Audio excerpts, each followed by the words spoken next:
if you're building a relationship with them, they're likely to engage with your content if it's good. If they're not liking and commenting on your content, the answer is not to go and try and hack the system. The answer is just to make your content better and resonate with the right people.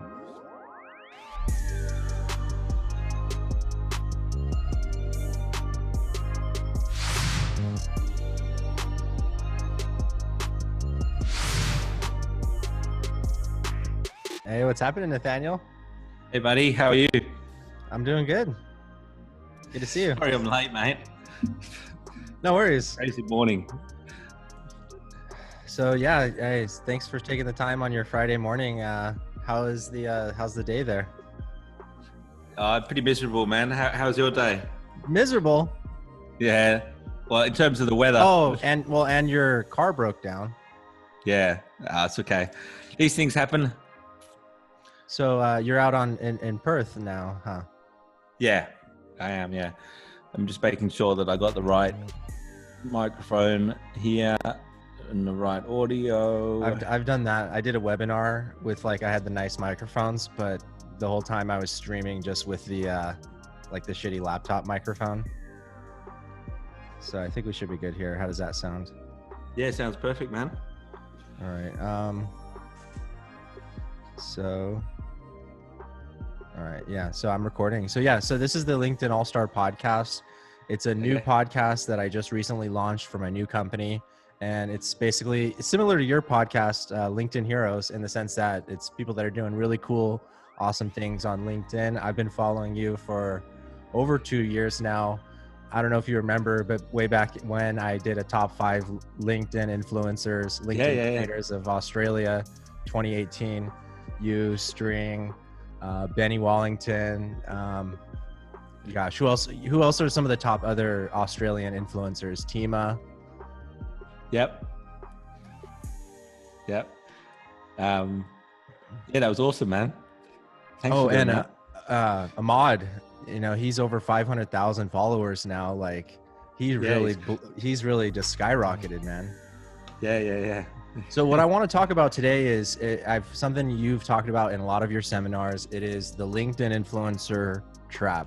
It is the vanity metrics, right? Where you see all of these people kind of making that mistake. And I have fully resonated and identified with making that mistake in the past, right? I never actually went into pods. That was one thing where I clearly drew the line of that is not a type of behavior that I really think makes sense to be engaging in. But, and maybe that was to my own disadvantage early on, that I could have maybe grown quicker, faster, but was that really what I wanted to do? So I'll let you speak. Yeah, sure. Well, I mean, excuse me. From my perspective, the goals have always been to have a deeper engagement with my audience, so I do look at those. It is good to have a look at those metrics where, you look at the number of likes, comments, followers, and all that kind of stuff. But at the end of the day, you want to know that you're creating a better relationship with people in your audience. The use of pods and stuff, it doesn't really correlate with that, because the way that you're adding value through that setup is by liking and commenting on other people's stuff. It's not actually through your content, so it can be a massive distraction, I think. Yeah, and also I think some people will fail to think how that might look to someone if they come across your post and it has nothing but comments that say great post, it starts to look a little fishy. Yeah, I think so. Absolutely. But also, really, when you're putting your own comment out there in the LinkedIn world, that is you endorsing a piece of content and putting it out there into the feed of your followers. So really, it only makes sense to be commenting on content that resonates your message and you're adding value in those comments. Yeah. Would you? Absolutely. Yeah, absolutely. Yeah, I went through the whole process. I joined a pod that looked like it was, all Australian. They were all seemed to be in similar businesses, but then you realize that even though that might be the premise of the actual setup, that the reason that people were in there was not exactly that.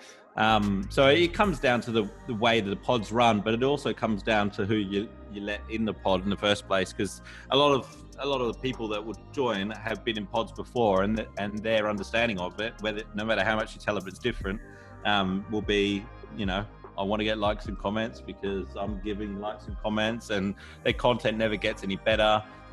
So yeah, from my perspective, I think you're better off spending that time liking and commenting on people that are in your real audience. And if you're building a relationship with them, they're likely to engage with your content if it's good.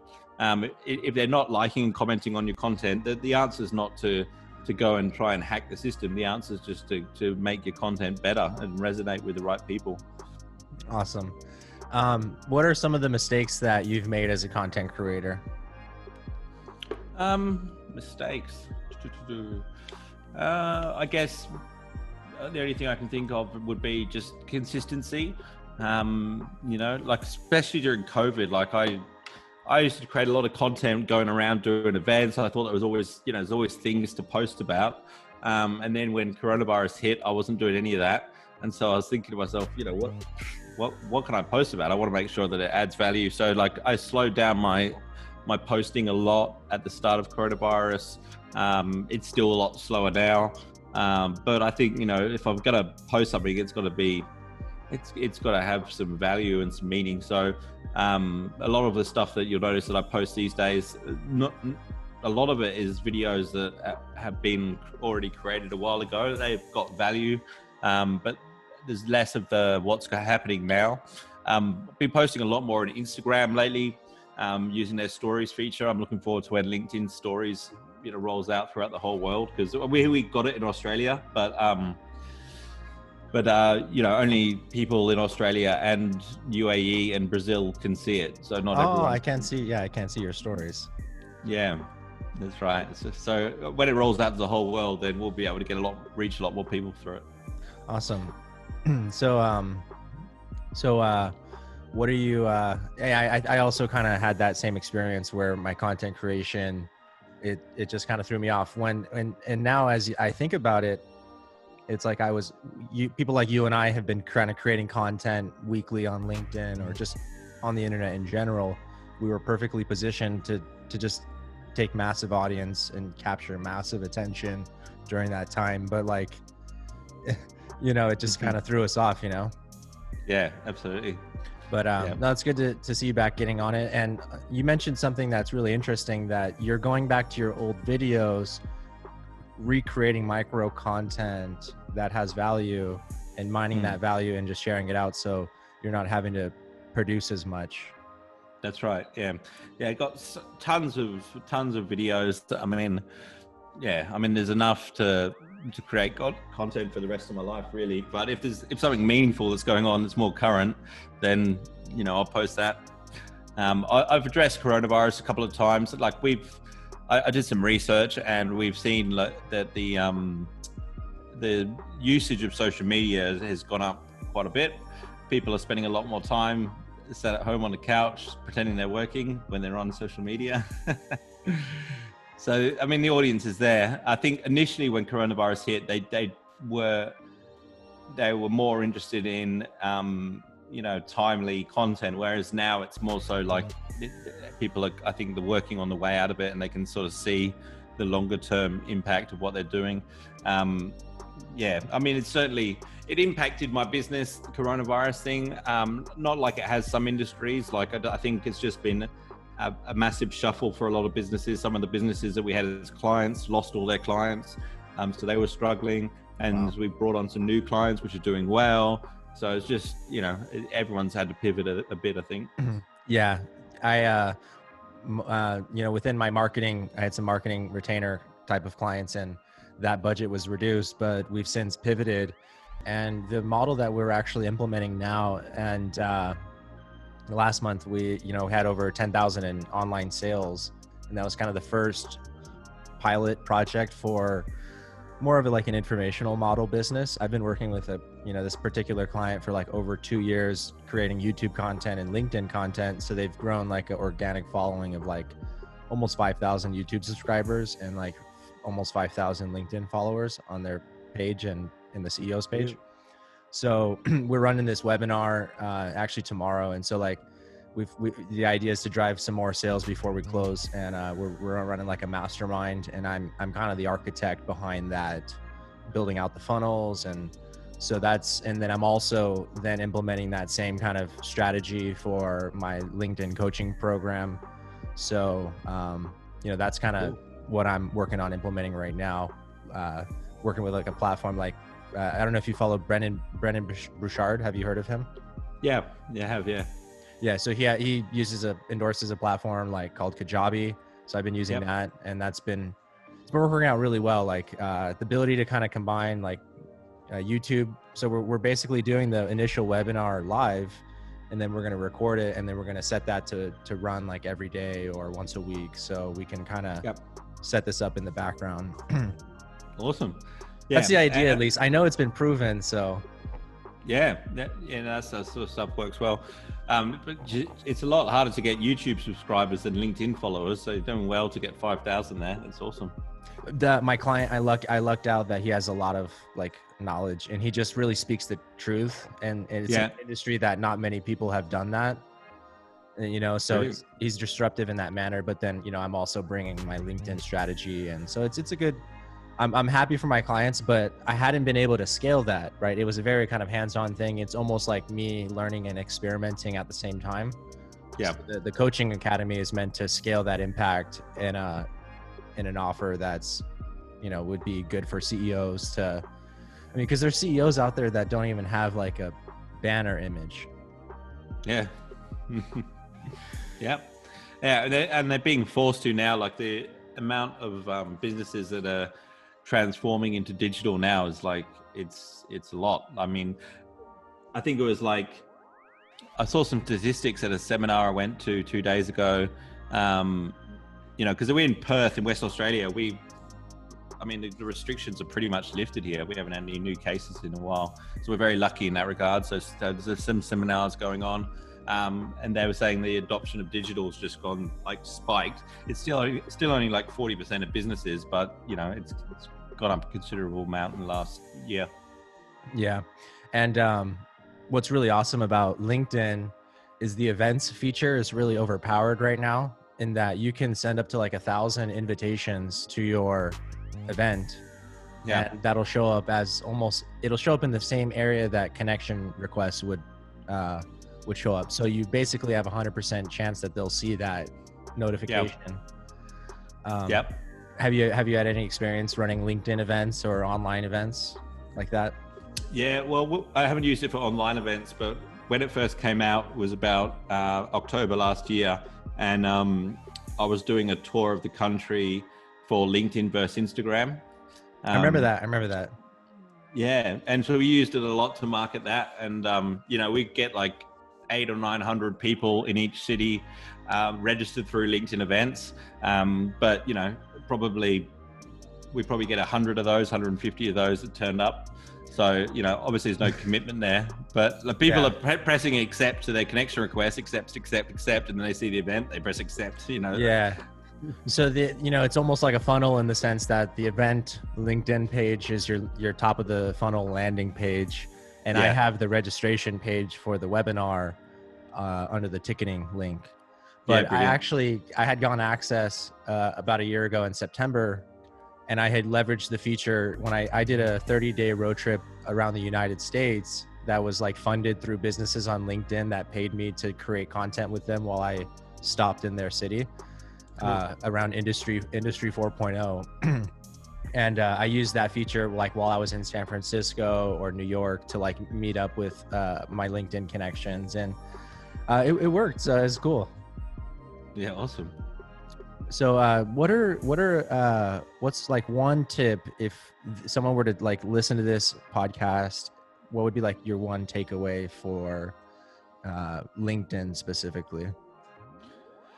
Well, I guess my one tip would be, and this would apply to any social channel, is really just to have a clear understanding of who your audience is. I think, it's very tempting on social media to write as if you're writing to the whole world, and then that's not really going to resonate with, anyone because you're writing to many.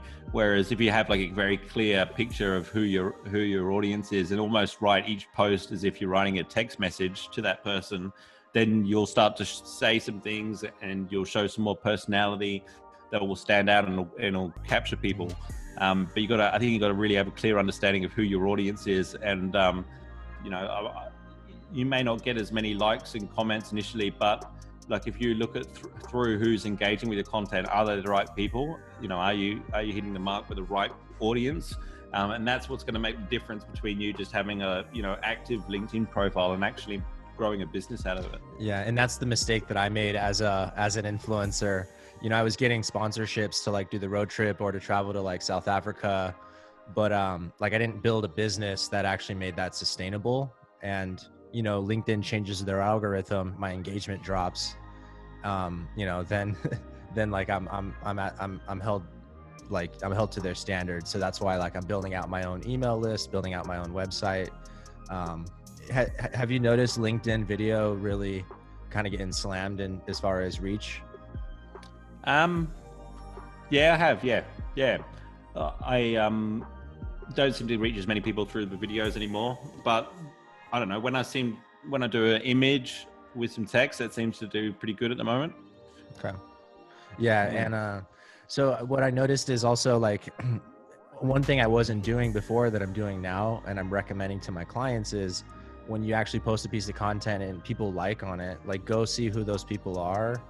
And if you're not connected with them, you can reach out to them saying, hey, I saw you liked my content. Here's a free piece of value that explains this piece of content in more detail. Like if you have some sort of lead capture, like, I was so focused on just making awesome videos that went viral or, that connected with my audience. And I was less focused on like the full life cycle of sales and nurturing these leads and customers. So one of the things I love about LinkedIn is you can connect with people. You can invite them to connect with you, and when they do, they essentially in your audience, whereas like on Instagram or YouTube, you can't really connect. Whoever follows you. It's not really like you can invite them to be a part of your audience. So like if you're targeting heads of marketing that are based in Sydney, then there's no reason why you can't reach out to a whole bunch of them and connect with them, and they will start seeing your content. You can't really do that on any other platform. Yeah, because I've always noticed that when you're messaging someone and then you go back to your feed and they've posted any content, it's going to be like the first or second thing in the feed. Right. Yeah. So it's pretty powerful. Like it's pretty insane to think about, and it's just crazy that COVID like now made this all kind of mainstream. Everyone's talking about it. So I'm sure it's created massive opportunities for you, man. Yeah, it has. Yeah, people are starting to realize the power of it. 700 million members strong. People are starting to pick up. Yeah. So what are your goals for LinkedIn by the end of this year? Well, I mean, I guess I got business goals with LinkedIn. It's going to continue to evolve. Like I'm getting a lot more advertising clients now, which is cool. More demand for the advertising platform, which is good to see. I mean, from my perspective, I just want to keep doing what I'm doing and keep helping businesses get more value out of what their activity they're doing on LinkedIn. It's just great. It's just great that they're willing to invest in it now. It's not something that they just see as put up a profile and leave it. It's good to see that they're starting to realize the power of posting content and stuff. Yeah. I want to talk a little bit more about you said you have experience working with clients using the LinkedIn paid advertising platform. Yeah. I find that really cool. I've done a couple experiments just to get my feet wet, but I've never actually really run a campaign where we're trying to, achieve a measurable ROI. Because the consensus had always been that the cost per click was exorbitant. Yeah, it was. The lead gen forms made a big difference. Like we were getting like a third of the leads before they introduced these lead gen forms, very similar to a Facebook. But what it means is basically if you have like a free download, or people, inquire to get more information, whatever the call to action is, they can literally just click one button and submit their details. So they don't have to go off to a landing page or anything. That's made a huge difference. And then obviously you got web remarketing, which is pretty awesome as well. So yeah, like the clicks might be expensive, but if you can get the high conversions, it's worth it. Yeah. And they have they rank the different social platforms in terms of trust. And LinkedIn's, by far the highest. People trust LinkedIn content a lot more than they do on the other social channels. That makes sense. So you said they have like a retargeting pixel? Yeah. Awesome. Yeah, I'll have to look into that more. Yeah, that sounds really interesting. I like. What would you recommend as a lead magnet for the forms? What have you found works well? Well, I found that like a free download or even an info pack works quite well if the message is quite compelling. A lot of the clients we work with are like in the finance industry, so if it's a good investment product, they'll inquire for more information. But in the marketing industry, like I find that ebooks work really well. I'm always creating ebooks as a way to get people into the funnel. And then how will you nurture, how will you plan to nurture these people in the funnel? Like, do you have some sort of value pitch email sequence? Do you reach out to these people like via, or it just depends on what the offer is? Yeah, it's just a sequence of valuable videos and content that would be relevant to them. And then, there's offers for more ebooks, so I can sort of see, how engaged these people are. And then they can get offers to book in a 15-minute coaching call with me. I mean, a lot of the time, I'm looking for very specific types of businesses, but I do a lot of those 15-minute coaching calls, and I can work out pretty quickly if they're right. But not normally these days, they've done their homework, and by the time they get on the call, they know what they want. So that's been really good. I've been very fortunate in that regard. I don't get a lot of time wasters anymore. That's awesome. That's awesome. Yeah. So through your digital media, you're able to set up that qualification process. So by the time you actually get on that now, is it a 15-minute free coaching call, or do you require them to it is free. Yeah. Do you put I saw someone do this today where they have a free webinar or like a free masterclass. It's actually a half day. And they said, if you register for $1, you can get the recording if you aren't able to attend live. So right away, it adds incentive to actually register and to attend live, or to enter your credit card details and get the recording for $1. Yeah. At which point, there will be probably some sort of upsell for like maybe a $7 ebook or a $47 subscription. So it's pretty cool, the things that you can kind of design. Absolutely. Yeah. Tell me, dude, I like, we didn't really actually talk much about your background, like, and introduce you as a professional. Why don't we do that as we wrap up the podcast here? Yeah, sure. Give me your story. Yeah, no worries.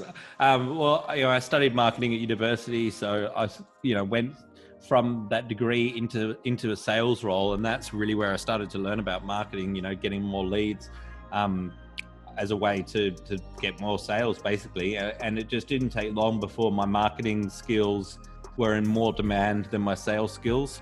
And so, back then it was all about search engine optimization, and I could get a website to the top of Google, and some of the things that I was doing to achieve that, couldn't do these days.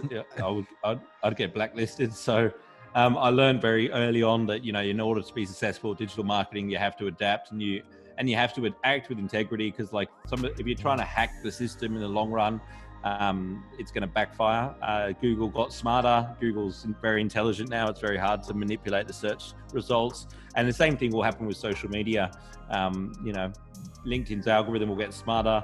Those, even though the pods get you more exposure now, like in the long run, I don't believe they will. I think LinkedIn's and they introduced the linger time to the algorithm. What's that? Where they're tracking how much actual time the post is being spent on the person's feed, whether it's like view, watch time of the video, or how much time they're actually spending reading the copy. So they're tracking how much seconds, you know, of actual engagement versus you could just spam out a bunch of likes, you know, and you're not actually engaging. So it's always like the hackers versus the algorithm and the platform. I like that. Yeah. The hackers versus the algorithm. They're always just trying to one up each other. But then, like you said, just lead with integrity, authenticity, and you'll be able to connect with your customers. You'll be able to drive massive value, crush it. And yeah, man, thanks so much for your time. I appreciate it, Nathaniel. No worries. My pleasure, Zach. All right. We'll talk to you later, man. Okay. Ciao. All right. Peace. Oh, wait. Yeah. Where can people reach you?